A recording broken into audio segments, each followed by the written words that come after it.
So welcome. భాగస్వామ్య సంస్థల లక్షణాల గురించి చూస్తున్నామండి. అవి చూసాం. 2 or more పర్సన్స్ ఉంటారని చెప్పాను. 2 మినిమం ఎంత అని చెప్పాను. 2 మ్యాక్సిమం ఎంత అని చెప్పాను. 20, 10. 20 నేమో నార్మల్ బిజినెస్, 10 అయితే బ్యాంకింగ్ బిజినెస్ అది చెప్పాను. నెక్స్ట్ భాగస్వామ్య సంస్థలో భాగస్తుల మధ్య ఏం అవసరం అని చెప్పాను. ఒప్పందం is very very important. In English it is called as partnership deed. Deed అంటే ఒప్పందం, agreement. Okay. So earning of profits, main ఉద్దేశమే లాభార్జన. Profit earning is the main motto in partnership organisation. Then existence of business. Even if anything happens to a single partner, partnership will not close, other partners will continue. ఒక భాగస్వామ్య సంస్థకు ఏదైనా అందులో పనిచేసే భాగస్తుడు ఎవరైతే ఉన్నారో ఒక్కరికి ఏమైనా అయితే సంస్థ క్లోజ్ చేయవలసిన అవసరం లేదండి. మిగిలిన వాళ్ళు కొనసాగించవచ్చు మళ్ళీ ఒప్పందం చేసుకొని. సేమ్ అదే పేరుతోట లేకపోతే వేరే పేరుతోట they will decide. Okay. So then implied authority. సో భాగస్వామ్య సంస్థలో అథారిటీ అంటే ఏమిటండి? అథారిటీ ఉందా అంటే ఏంటి? What do you mean by authority?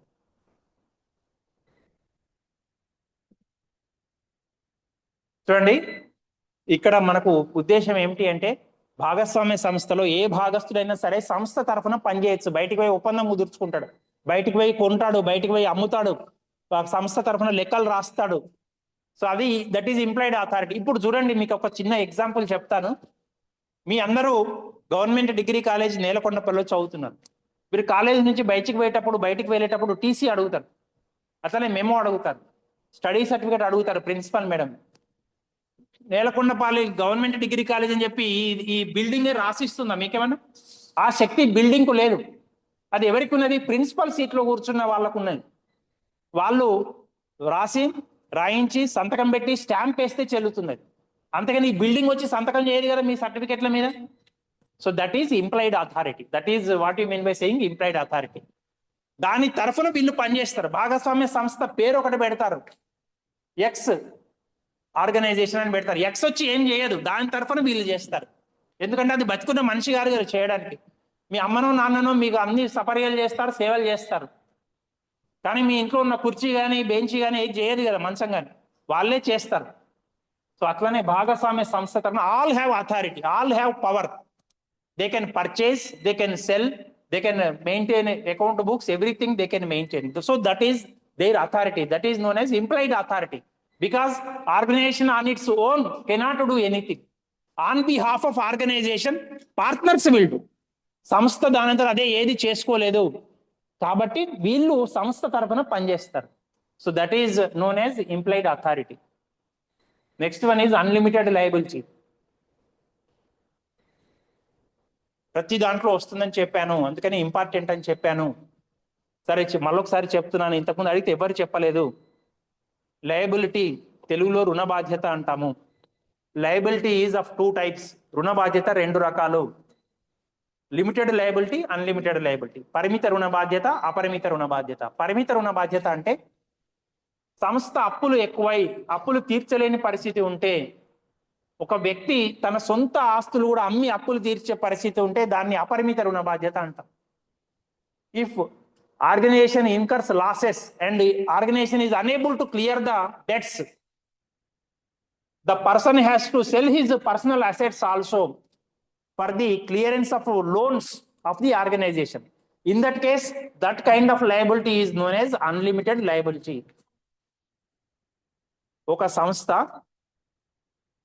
నష్టపోయినప్పుడు తను తీసుకున్న అప్పులు తిరిగి చెల్లించలేని పరిస్థితి ఉంటే సంస్థలోని సభ్యుని సొంత ఆస్తులైనా సరే అమ్మి సంస్థ అప్పులు తీర్చాలి. అటువంటి రుణ బాధ్యతను అపరిమిత రుణ బాధ్యత అంటాం. అటువంటిది లేకపోతే దాన్ని పరిమిత రుణ బాధ్యత అంటాం. Okay. In limited liability there is no relationship between personal assets and the loans of the organisation. సంస్థ తీసుకున్న అప్పులకు ఇతనికి సంబంధం లేదు. సంస్థకు నష్టం వచ్చినా ఇతని వ్యక్తిగత ఆస్తులు అమ్మి తీర్చవలసిన అవసరం లేదు. Did you understand? So that is limited liability. అతను ఎంత డబ్బులు ఇస్తానని చెప్పాడో అంత డబ్బులు మాత్రమే ఇస్తాడు. అతను సొంత ఇంట్లోనే ఆస్తులు అమ్మి అప్పులు తీర్చాల్సిన అవసరం లేదు సంస్థ. So that kind of liability is known as limited liability, పరిమిత రుణ బాధ్యత. దానికి వ్యతిరేకంగా సంస్థ అప్పులు ఎక్కువై తీర్చలేని పరిస్థితి ఉంటే, ఇంట్లోని ఆస్తులు కూడా అమ్మి తీర్చాల్సిన పరిస్థితి ఉంటే దాన్ని అపరిమిత రుణ బాధ్యత అంటాం. In sole proprietorship unlimited liability, in partnership also unlimited liability. భాగస్థులు చేసిన పిచ్చి పనుల వలన లేదా భాగస్థుల కర్మగాలి భాగస్వామ్య సంస్థ నష్టాలు వస్తే, అప్పులు చెల్లించలేని పరిస్థితి ఉంటే భాగస్థుల ఇళ్ల మీదకి పోయి వాళ్ళ ఇళ్లలో ఉన్న ఆస్తులన్నీ అమ్మైనా సరే అప్పులు తీర్చాల. That is unlimited liability. ఓకేనా? భాగస్వామ్య సంస్థలో అప్పులు ఎక్కువై అప్పులు తీర్చలేని పరిస్థితి ఉండి నష్టాల్లో ఉంటే అప్పులు తీర్చడం కోసం భాగస్థులు తమ సొంత ఆస్తులైనా అమ్మి అప్పులు తీర్చవలసిన పరిస్థితి ఉంటుంది. So that liability of the partners is known as unlimited liability. In case of non clearance of debts, in case the partnership organization is unable to clear the loans, unable to repay the debts, the partners have to sell their personal assets also to clear the loans. ఎవరి దగ్గర నుంచి అయినా అప్పు తీసుకుంటే ఆ అప్పు తీర్చలేని పరిస్థితి ఉంటే భాగస్థుల సొంత ఆస్తులు అమ్మి ఆ అప్పులు తీర్చాలి. So that liability is known as unlimited liability. Okay, అర్థమైందండి? That is very very important. 4 marks అడుగుతుంటారు. Next, principal and agent relationship. Principal చెప్పింది ఏజెంట్ చేస్తాడండి. ఓకేనా? ఇక్కడ భాగస్వామ్య సంస్థకు పార్ట్నర్స్కు ప్రిన్సిపల్ ఏజెంట్ రిలేషన్షిప్ ఉంటుందండి. పార్ట్నర్షిప్ ఆర్గనైజేషన్ ఏది చెప్తే అది ఏజెంట్ చేయాలండి. అంటే principal is organisation, agent is partner. Agent principal అంటే యజమాని. యజమాని ఎవరండి? సంస్థ. సంస్థ తరఫున ఎవరెవరు ఏం పని చేయాలనో ముందే పార్ట్నర్షిప్ డీడ్లో రాసుకుంటారు. వాళ్ళు రాసుకున్న దాని ప్రకారం సంస్థకు ఏజెంట్ లెక్క పనిచేస్తారు. ఏజెంట్ అంటే సంస్థ తరఫున పనిచేస్తారు. సంస్థ తరఫున పోయి కొనుక్కొని వస్తారు ఆస్తులు, లేదా సరుకులు కొనుక్కొని వస్తారు. సంస్థ తరఫున అమ్ముతారు. సంస్థ తరఫున లెక్కలు రాస్తారు. సంస్థ తరఫున అడ్వర్టైజ్మెంట్ చేసుకుంటారు. They are acting as agents on behalf of the partnership organisation. So partnership organisation is principal and partners will act as agents. So that relationship is known as principal agent relationship. Okay, restriction on transfer of shares అంటే చూడండి, ఈ ముగ్గురు కలిసి ఒక సంస్థను ఏర్పాటు చేశారు. For example, ఆ అమ్మాయి ఒక 2 సంవత్సరాలు ఉంది, 3వ సంవత్సరం బయటికి పోతాను అన్నది. ఆమె ప్లేస్ లో ఈ అమ్మాయి రావడానికి సిద్ధంగా ఉంది. అతను రావచ్చా? రావచ్చు. వీళ్ళిద్దరు కూడా ఒప్పుకుంటే రావచ్చు. Please remember. Okay, so there is a restriction on transfer of shares. Restriction అంటే అదండి, మిగిలిన భాగస్తులు ఒప్పుకుంటే ఒక భాగస్తుడు బయటికి వెళ్ళి ఆ భాగస్తుని ప్లేస్ లో ఇంకొకరు రావడానికి అనుమతి ఉంటుంది. అట్లా ఒప్పుకోకపోతే ఆమె బయటికి వెళ్ళిపోతుంది. వీళ్ళిద్దరే కొనసాగిస్తారు సంస్థని అవసరమైతే. Did you understand? So in a partnership organization, there is a restriction on transfer of shares. If all the partners agree, a partner can go out and in that person's place, another person may come in. If others do not agree, this is not possible. అందరూ ఒప్పుకుంటేనే, మిగతా భాగస్తులు అందరూ ఒప్పుకుంటేనే ఒకరు బయటికి వెళ్ళొచ్చు, వాళ్ళ place లో ఇంకెవరన్నా రావచ్చు. ఏ ఒక్క భాగస్తులు అబ్జెక్ట్ చేసినా అది నెరవేరదు. So there is restriction on transfer of shares. And partners and partnership are one. చట్టం దృష్టిలో ఇద్దరు ఒకరే. భాగస్వామ్య సంస్థకు సభ్యులకు తేడా లేదు. అందుకే సంస్థకు నష్టం వస్తే నీ ఇంట్లో ఆస్తులైనా అమ్మాలి. So partnership and partners are one and the same in the eyes of the law. చట్టం దృష్టిలో ఇద్దరు ఒకరే, ఎటువంటి తేడా లేదు. Lastly there is continuity. భాగస్వామ్య సంస్థ సొంత వ్యాపార సంస్థతోటి పోలిస్తే కొంత ఎక్కువ కాలం కొనసాగడానికి అవకాశం ఉంటుంది. ఎందుకంటే సొంత వ్యాపార సంస్థలు మనం ఏమనుకున్నాం, ఒకే ఒకడు, అతడు చచ్చిపోయినా పిచ్చోడైనా సంస్థ మూసివేస్తారు.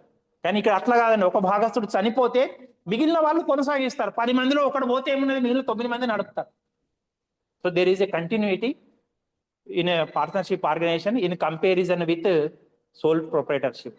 సొంత వ్యాపార సంస్థతో పోలిస్తే భాగస్వామ్య సంస్థ ఎక్కువ కాలం కొనసాగడానికి అవకాశం ఉంటుంది. అట్ ది సేమ్ టైం మనం గుర్తుపెట్టుకోవాలి, భాగస్వామ్య సంస్థ సొంత వ్యాపార సంస్థతో పోలిస్తే ఎక్కువ కాలం కొనసాగుతుందని అనుకుంటున్నామని మన కొట్లాటలు వస్తాయి. ఒక్కొక్కసారి పార్ట్నర్స్ మధ్యలో వస్తే దాన్ని మూసేస్తారు. ఓకే, సో అటువంటివి కూడా ఉంటాయి. But these are the characteristic features of partnership organisation. అర్థమైందండి? ఓకే,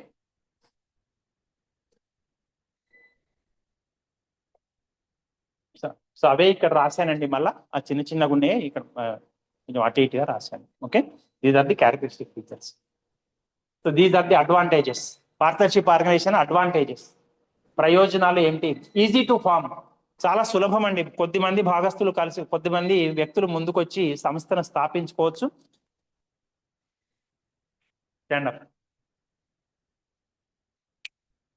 భాగస్వామ్య సంస్థలు రిజిస్ట్రేషన్ చేసుకోవాలి అంటే మన దేశంలో ఒక చట్టం ఉంది. ఏ సంవత్సరంలో ఏర్పాటు చేశారు అది? 1900. Very good, please sit down. 1932, 1932లో భాగస్వామ్య సంస్థల చట్టం ఏర్పాటు చేశారు అని చెప్పాను. దాని ప్రకారం నమోదు చేసుకోవచ్చు లేదా చేసుకోకపోవచ్చు, ఇట్ ఈస్ ఆప్షనల్. అది నమోదు తప్పనిసరి కాదు. గుర్తుపెట్టుకోండి, this point is very important. భాగస్వామ్య సంస్థలను నమోదు చేసుకోవడం చేసుకోకపోవడం మన ఇష్టం. చేసుకుంటే కొన్ని ప్రయోజనాలు ఉన్నాయి, చేసుకోకపోతే కొన్ని నష్టాలు ఉన్నాయి. నమోదు చేస్తే ఏంటి? ఇప్పుడు నాకు 18 ఏళ్ళు దాటినాయి, నేను బండి నడపచ్చు. లైసెన్స్ ఉంటే నాకు ప్రత్యేక హక్కు ఉంటుంది. లైసెన్స్ లేదనుకోండి, ఎవరికైనా గుద్దినా, ఎవడన్నా వచ్చి నన్ను గుద్దినా, నేను చచ్చినా నా వాళ్ళు కేసు పెట్టలేరు వాడి మీద. Is it correct or not? నేను చచ్చిపోయినా నన్ను గుద్దినోని ఏం చేయలేరండి నా ఫ్యామిలీ మెంబర్స్, ఎందుకంటే నేను లైసెన్స్ లేకుండా నడుపుతున్నా. అదే నాకు లైసెన్స్ ఉందనుకోండి, they can go to court, వాడికి వ్యతిరేకంగా కోర్టుకు పోవచ్చు. So similarly in partnership organisation also, నువ్వు 1932 ప్రకారం రిజిస్ట్రేషన్ చేసుకుంటే వెరీ గుడ్. నువ్వేం చేయొచ్చు? ఎవడైనా నిన్ను మోసం చేస్తే నువ్వు పోయి కోర్టుకు పోయి కేసు వేయచ్చు. నీకు రిజిస్ట్రేషన్ లేదనుకోండి, you cannot file a case in court. నీకు ఎటువంటి నష్టం జరిగినా, నిన్ను ఎవడైనా మోసం చేసినా నువ్వు కోర్టుకు పోవడానికి అవకాశం ఉండదని, ఎందుకంటే నీ దగ్గర లైసెన్సే లేదు. You are doing business without any licence. So if you want to form, if you want to register, you have to register according to Indian partnership act 1932. దాని ప్రకారం నమోదు చేస్తే మీకు ఒక లైసెన్స్ నెంబర్ వస్తుంది, రిజిస్ట్రేషన్ నెంబర్ వస్తుంది. దాని ప్రకారం you can continue. Is it clear? So it is very easy to form. ఒక ఇద్దరు కలిస్తే ನೀವು సంస్థను స్థాపించుకోవచ్చు, సేమ్ మైండ్ ఉన్నవారు. అవైలబిలిటీ ఆఫ్ లార్జ్ రిసోర్సెస్, మనకు సొంత వ్యాపార సంస్థతో పోలిస్తే దీనికి ఎక్కువ రిసోర్సెస్ ఉంటాయి. సొంత వ్యాపార సంస్థలో ఒక్కడే ఉన్నాడు, వాడు ఒక్కడే డబ్బులు తెస్తాడు, వాడు ఒక్కడే అన్ని పనులు చేసుకోవాలి. But here at least minimum 2 members are going to be there, maximum 10, maximum 20 members will be there. తల ఒక్కొక్కడు కొంత డబ్బు తెస్తాడు, ఒక్కొక్కడు ఒక్కొక్క రకమైన పని చేస్తాడు. So availability of large resources will be there in partnership organisation. And better decision, ఒక్కడు తలకాయ పనిచేసిన దానికంటే 10 మంది తలకాయలు కలిసి కూర్చొని ఆలోచిస్తే ఇంకా మంచి డిసిజన్ రావచ్చు. సో బెటర్ డిసిజన్ మేకింగ్, మంచి సమర్థవంతమైన నిర్ణయాలు తీసుకోవడానికి ఈ పార్ట్నర్షిప్ ఆర్గనైజేషన్లో మనకు అవకాశం ఉంటుంది, భాగస్వామ్య సంస్థలో అవకాశం ఉంటుంది. Then flexibility in operations. Flexibility in operations means my business is a hit in Nelakondapalli, then I will start business in Kusumanchi. ఎందుకు? ఇక్కడ ఒక భాగస్తుడు పనిచేస్తాడు, అక్కడ ఒకటి పనిచేస్తాడు. ఇంకా హిట్ అయింది, నేను ఇక్కడ నుంచి మళ్ళీ ఎక్కడికి పోతాను? తల్లంపాడులో స్టార్ట్ చేస్తాను, లేదా ఎడవెల్లో స్టార్ట్ చేస్తాను. అన్ని చోట్ల నేను స్టార్ట్ చేయడానికి అవకాశం. ఫ్లెక్సిబిలిటీ నాకు, ఎందుకంటే నా చేతిలో చాలా మంది ఉన్నారు, నా సంస్థ కింద 10 మంది పార్ట్నర్స్ ఉన్నారు. ఒక్కొక్కడు ఒక్కొక్క చోట పని చేసుకుంటాడు, ఒక్కొక్కడు ఒక్కొక్క చోట బిజినెస్ చూస్తాడు. So there is a flexibility in a business. I can open many branches in many areas. That facility is not there in sole trading organisation. సొంత వ్యాపార సంస్థలు ఒక్కడే ఉంటాడు, అన్ని చోట్ల చూసుకోలేడు, ఒక్క చోట చూసుకోవడానికే వాడికి ఇబ్బంది. So in comparison to that, in partnership organisation there will be flexibility in operations. Then sharing risks. ఇప్పుడు ఈ కుర్చీ ఒకరే పట్టుకొని వచ్చిన దానికి, ఇద్దరు కలిసి మోసుకొని వచ్చిన దానికి ఈజీ అవుతుంది కదా. అట్లానే మనకు భాగస్వామ్య సంస్థలో రిస్క్ ఉన్నదనుకోండి, risk in business, risk is there. Business అంటేనే రిస్క్ అండి. ఈ రోజు లాభం వస్తుంది, రేపు నష్టం వస్తుంది, వీ కెనాట్ టెల్. సో అటువంటి నష్టాన్ని మనకు షేర్ చేసుకోవడానికి మెంబర్స్ ఉంటారు, పార్ట్నర్స్ ఉంటారు. కానీ సొంత వ్యాపార సంస్థలో ఒక్కడే కాబట్టి రిస్క్లు ఎవరు షేర్ చేసుకోండి. But here you can share your risks. Business risks are shared among partners. ఈ పెద్ద ఈ టేబుల్ నలుగురు కలిసి 4 వైపులు పడితే ఈజీ అవుతుంది, అదే ఒక్కనే మోసుకొని రమ్మంటే కష్టం. అట్లనే భాగస్వామ్య సంస్థలో ఎంతో మంది పార్ట్నర్స్ ఉంటారు. So risk can be share and protection. భాగస్వామ్య సంస్థలో ప్రతి ఒక్క పార్ట్నర్ యొక్క ఇంట్రెస్ట్, ప్రతి ఒక్క భాగస్వామ్య సంస్థలోని సభ్యుని యొక్క ఆసక్తిని మనము రక్షించడానికి అవకాశం ఉన్నది. ఏ విధంగా అంటే మనం పార్ట్నర్షిప్ డీడ్ ఏర్పాటు చేసుకున్నాం, ఒప్పందం ఏర్పాటు చేసుకున్నాం, అంతలో క్లియర్గా రాసుకుంటున్నాం ఎవడేం పని చేయాలి. అట్లనే ఇప్పుడు ఈ అమ్మాయి పోయి ఆ అమ్మాయి రావాలంటే మిగిలిన వాళ్ళందరూ ఒప్పుకోవాలి. కాబట్టి ఎవరి ఇష్టం వచ్చినట్టు వాళ్ళు చేయడానికి ఉండదండి. ఓకే, దీన్ని benefits of specialisation.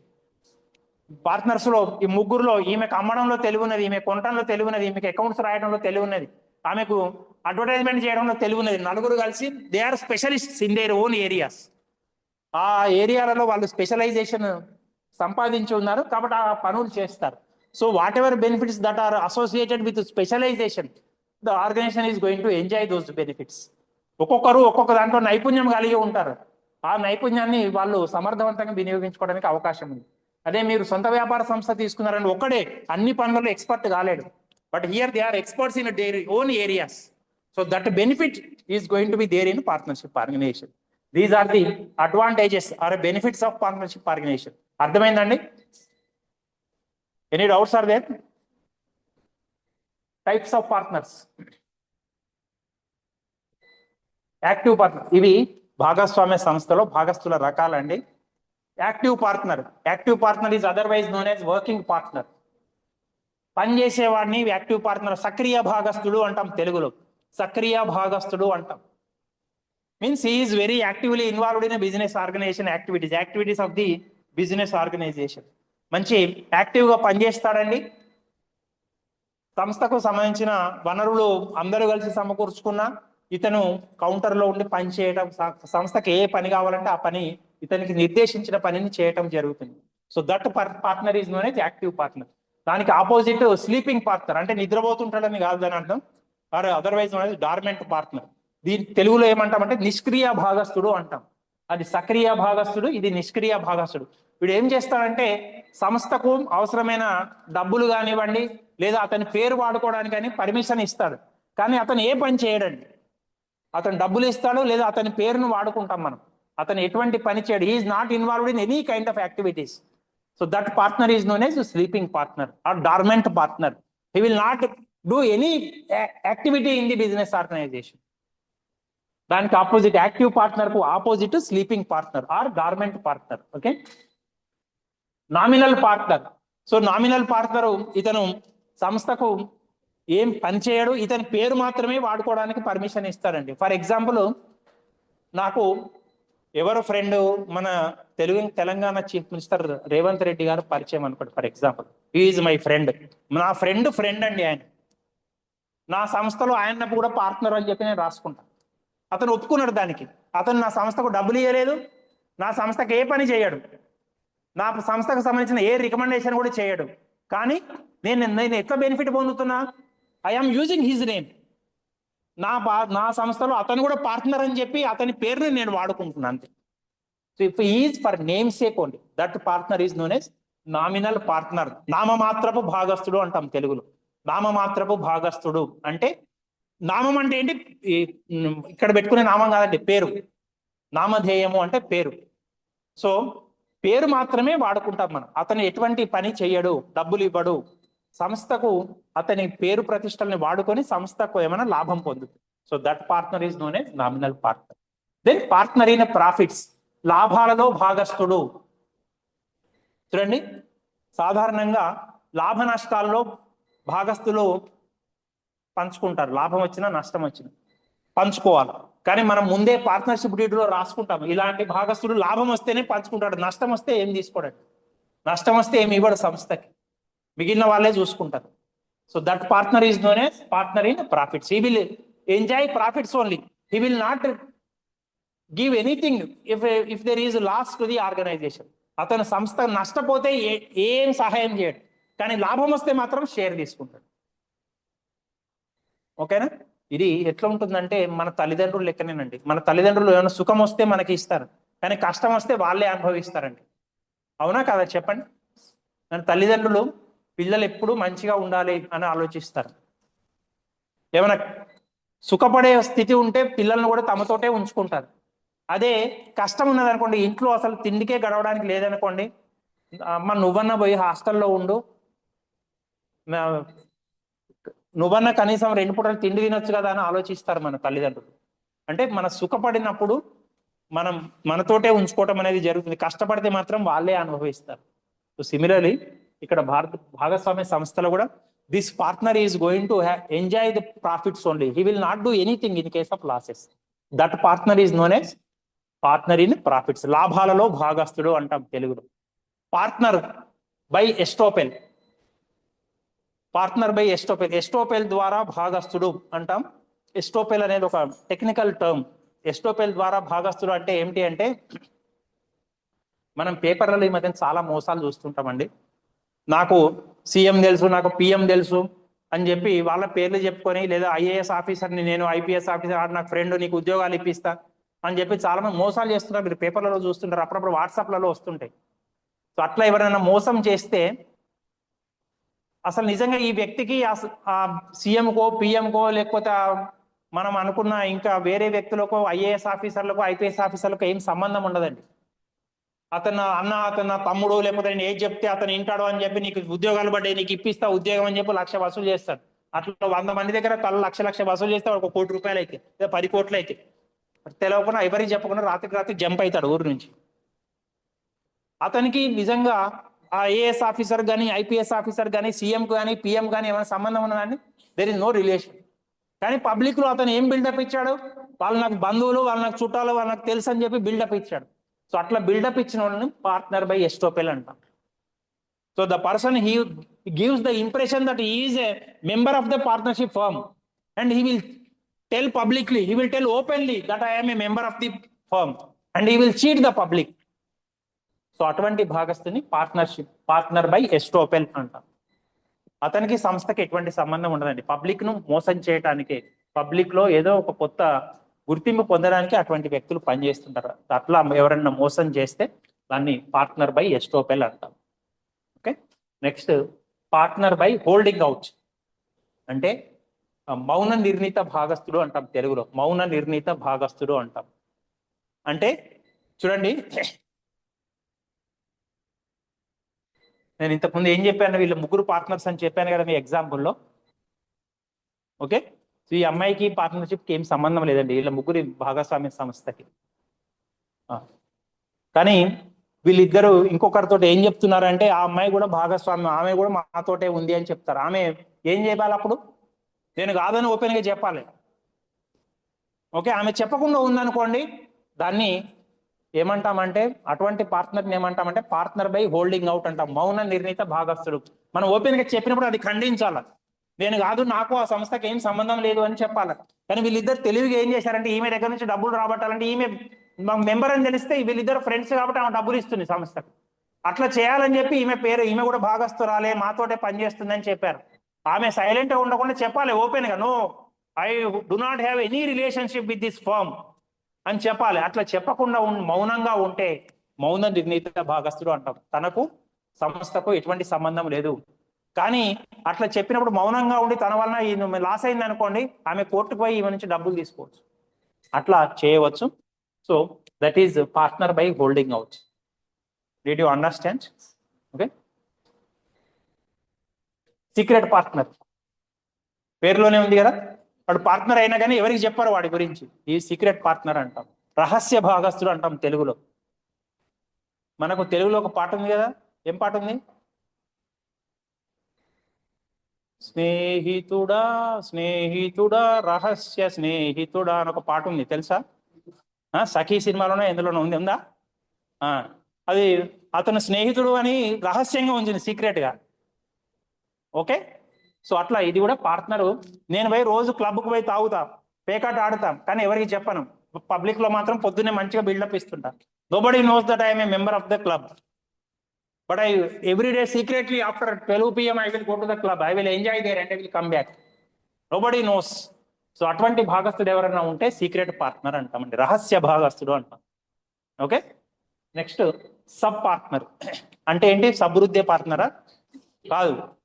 Sub partner అంటే ఏమిటి అంటే, ఇప్పుడు నేను చెప్పిన వీళ్ళు ముగ్గురు భాగస్థులని, ఈమె చేసే పని ఆమెతోటి చేయించుకుంటున్నదండి. తెలుగులో ఏమంటామంటే ఉపభాగస్థుడు అంటాం. ఈమెకు అన్ని అమ్మే పనులు అప్పచెప్పారు, కానీ అమ్మడం చేత కావట్లేదు. ఈమెకు ఏం చేస్తుంది? తన ఫ్రెండ్కి చెప్తుంది, నా తరఫున నువ్వు అమ్మేసేయని. ఈమె ఏం చేస్తున్నది? ఈమె తరఫున ఆమెను నియమించుకున్నది. So that person is known as sub partner. ఆమెకు సంస్థకి ఏం సంబంధం ఉండదు. Okay, sub partner is not a real partner in the organisation, but that person will work on behalf of any other partner. ఒక భాగస్థుని తరఫున ఆ వ్యక్తి పనిచేయటం అనేది జరుగుతుంది. ఇక minor as a partner.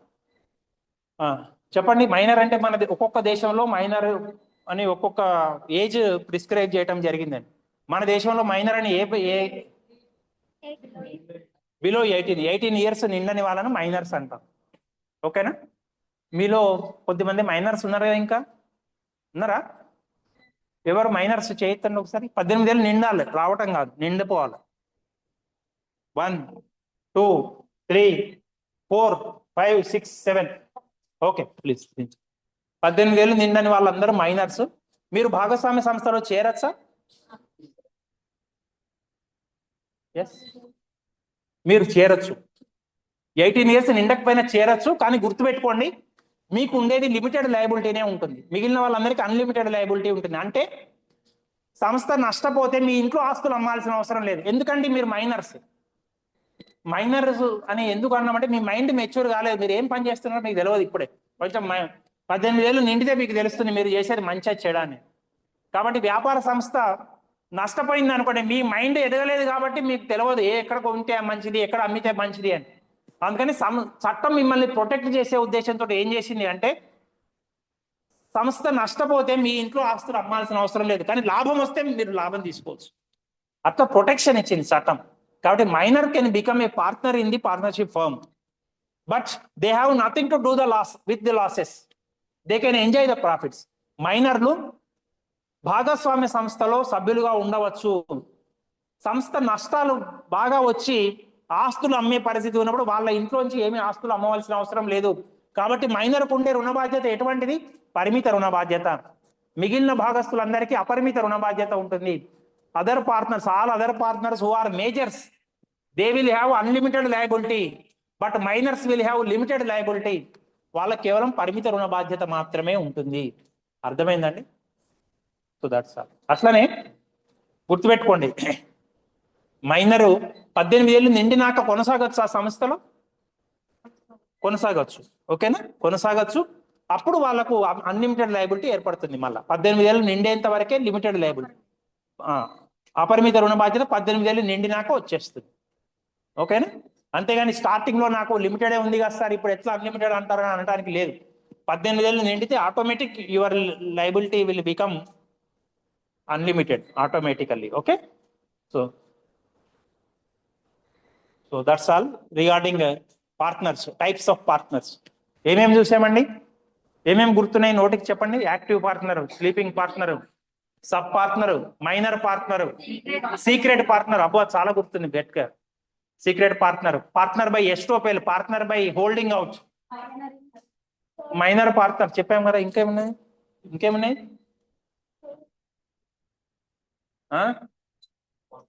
Sub partner, nominal partner, partner in profits. అయిపోయినాయి కదండి ఇవే ఇక. Okay, so these are the types of partners. Partnership deed చెప్పినది సపరేట్ గా నేర్చుకుంటామని. పార్ట్నర్షిప్ డీడ్, డీడ్ అంటే ఒప్పందము. Deed means agreement. ఓకే, ఇది లేకపోతే కొట్లాటలు వస్తాయండి, ఎవరు ఏం పని చేయాలని. So in partnership deed total dealings with regard to partnership organisation will be mention. Total conditions, ఎవరు ఏం చేయాలి అనేది. సో ఇవన్నీ these are the contents of partnership deed. భాగస్వామ్య ఒప్పందంలో ఉండే అంశాలు. నేమ్ ఆఫ్ ది ఫర్మ్, సంస్థ పేరు. Name and address of partners, భాగస్తుల యొక్క చిరునామాలు, వాళ్ళ ఫోన్ నెంబర్లు. ఇప్పుడు మన ఫోన్ నెంబర్ కూడా చేర్చుకుంటాం. నేచర్ ఆఫ్ బిజినెస్, ఎటువంటి బిజినెస్ చేస్తున్నారు. Total amount of capital and contribution by each member, each partner. మొత్తం మూలధనం ఎంత, క్యాపిటల్ ఎంత, డబ్బులు ఎన్ని ఇవ్వాలి, ఎవడెంత ఇవ్వాలి అందులో. దెన్ టేకింగ్ పార్ట్ ఇది మేనేజ్మెంట్.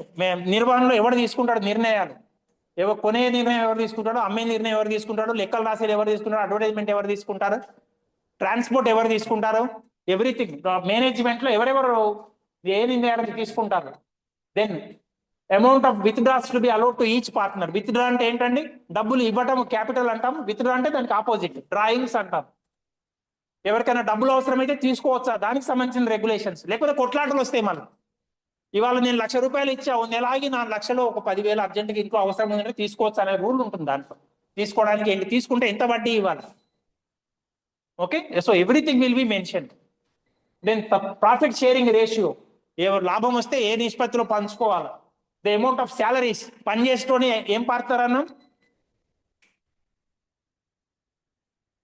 మీకు పార్ట్నర్స్ రకాలలో చెప్పాను. పార్ట్నర్స్ రకాల్లో first close the book. Partners రకాల్లో చెప్పాను. పనిచేసే పార్ట్నర్ని ఏమంటాము?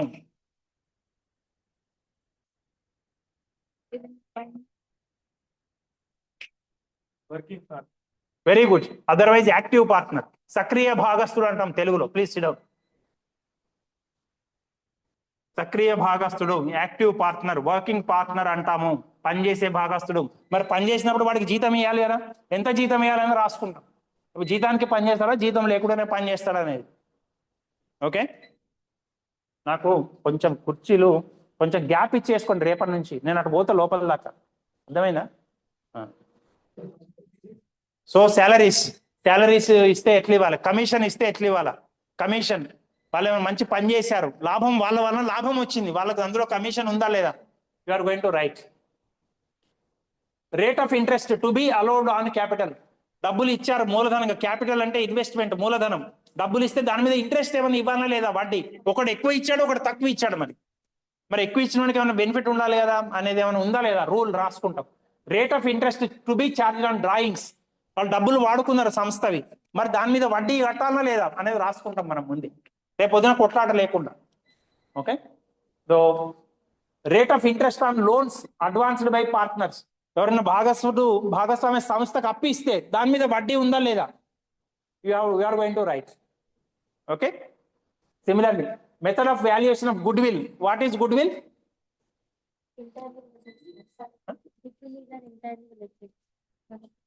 Yes, what is the meaning of goodwill? ఆ సంస్థకు మంచి గుడ్ విల్ ఉంది అంటాం, అంటే ఏంటండి? వెరీ గుడ్, గుడ్ నేమ్, మంచి పేరు ప్రతిష్టలు. సంస్థకు మంచి పేరు ఉంది, good name and fame in the society. సంస్థకు మంచి పేరు ఉంటే ఎక్కువ మంది ఆ సంస్థకి వెళ్తారు. లేకపోతే బిత్తిరి సంస్థ అని ఎవడు పోడు, తెలియనివాడే పోతాడు. ఓకే, సో గుడ్ విల్ ఎట్లా వాల్యుయేట్ చేయాలి, సంస్థకు ఉన్న పేరుని ఎట్లా లెక్క కట్టాలి. Okay, then maintenance of books of accounts and audit. Accounts అంటే రాయడం, లాభము నష్టము అమ్మటము కొనడము everything you are going to write. Audit అంటే ఏమిటండి, వాట్ ఈస్ ఆడిట్? రాసిన దాని చెకింగే audit. Checking of the account books is audit. రాసింది కరెక్ట్ రాసామా లేదా అని చెక్ చేయాలి. నన్ను ఎవడు చెక్ చేయలేదు అనుకోండి, నేను ఏం చేస్తా, క్లాసులే తీసుకోను, నాకు ఎట్లయినా జీతం వస్తున్నాయి అని చెప్పి కూర్చుంటలేను. అదే నన్ను చెక్ చేసే వాళ్ళు ఉన్నారనుకోండి, క్లాసులు తీసుకుంటాను. అదే నన్ను చెక్ చేసేవాడు లేడు అనుకోండి, నేను సంస్థలో పని చేస్తున్నాను, ఇది సెల్ ఫోన్ 16,000 కొని ఎన్ని రాస్తా, 26,000 రాస్తావు, 10,000 నొక్కేస్తా. అది చెక్ చేసేవాడు ఉంటే నేను కరెక్ట్ రాస్తా. So that is audit means checking, accounts means writing. Okay, so any other class, ఇంకా ఇవి కాకుండా ఇంకా మీరు ఏదైనా రాసుకోవచ్చు అండి పార్ట్నర్షిప్ డీడ్లో. భాగస్వామ్య ఒప్పందం, డిడ్ యూ అండర్స్టాండ్? ఓకే,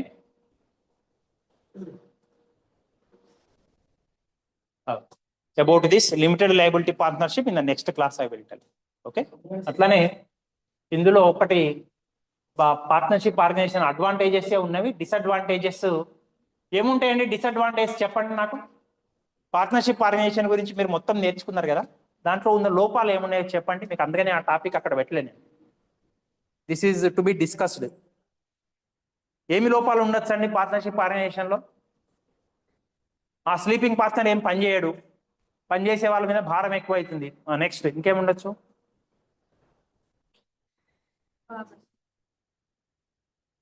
ఏమైంది? భాగస్వామ్య సంస్థలో భాగస్వామ్య కొట్లాటలు వస్తాయి. కొట్లాటలు వచ్చినప్పుడు గల్ల పట్టుకొని కొట్టుకుంటారు. సీక్రెట్ పార్ట్నర్ వేరే వాళ్ళకి చెప్తారా?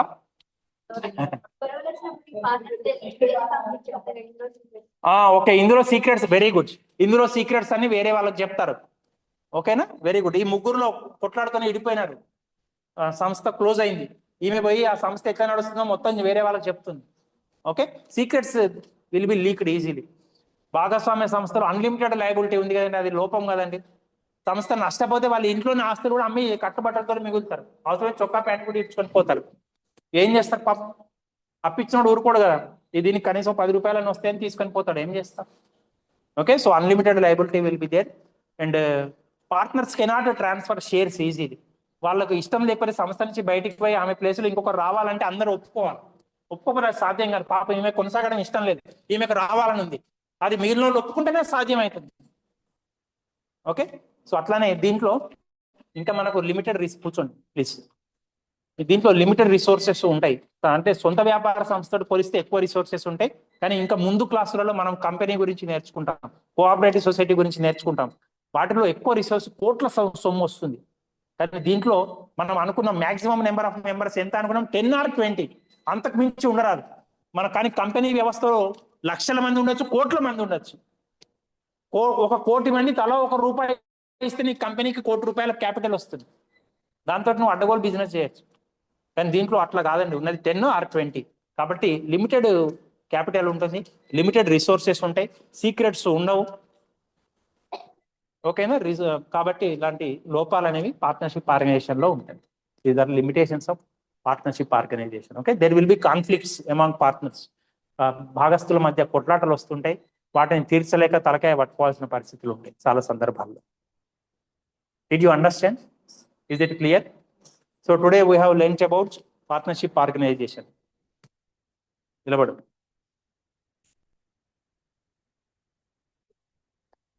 భాగస్వామ్య సంస్థల చట్టం, నందిని నోట్లో పెన్ను పెట్టుకోకు. భాగస్వామ్య సంస్థల చట్టం మన దేశంలో ఎప్పుడు ఏర్పాటు చేశారు? Very good, please sit down. నిలబడు. అన్లిమిటెడ్ లయబిలిటీ అంటే ఏంటి? అపరిమిత రుణ బాధ్యత అంటే ఏంటి? గుండి పెట్టు, నువ్వు రౌడీ కాదుగా, మీరు బయట ఎట్లన్నా ఉండండి, ఇక్కడ మంచిగా ఉండండి. చెప్పు, అన్లిమిటెడ్ లయబిలిటీ అంటే ఏంటి? నేను 100 సార్లు చెప్పా ఇప్పటికీ. అన్లిమిటెడ్ లయబిలిటీ అంటే ఏంటి? అన్లిమిటెడ్ లయబిలిటీ అంటే what is unlimited liability?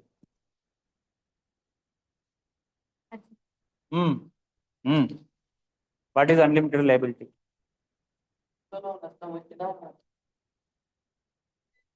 Yes, next. Yes. You came from Hyderabad. What is the use? ఏమి లాభం అండి? ఇన్నిసార్లు చెప్పాను నేను. ఫస్ట్ అడిగితే నేను క్లాసులోకి రాలేస్తారన్నావు, నేను దానికి సమాధానం కూడా చెప్పాను. I'm uploading in YouTube. నువ్వు ఇప్పుడు క్లాస్లోనే ఉన్నావు కదా, నేను 10 సార్లు చెప్పాను ఈరోజు దాని గురించి. ప్రీవియస్ క్వశ్చన్ పేపర్ ఓపెన్ చేసి కూడా చూపించాను, అది ఇచ్చారు కూడా. What is unlimited liability? Yes yes, next.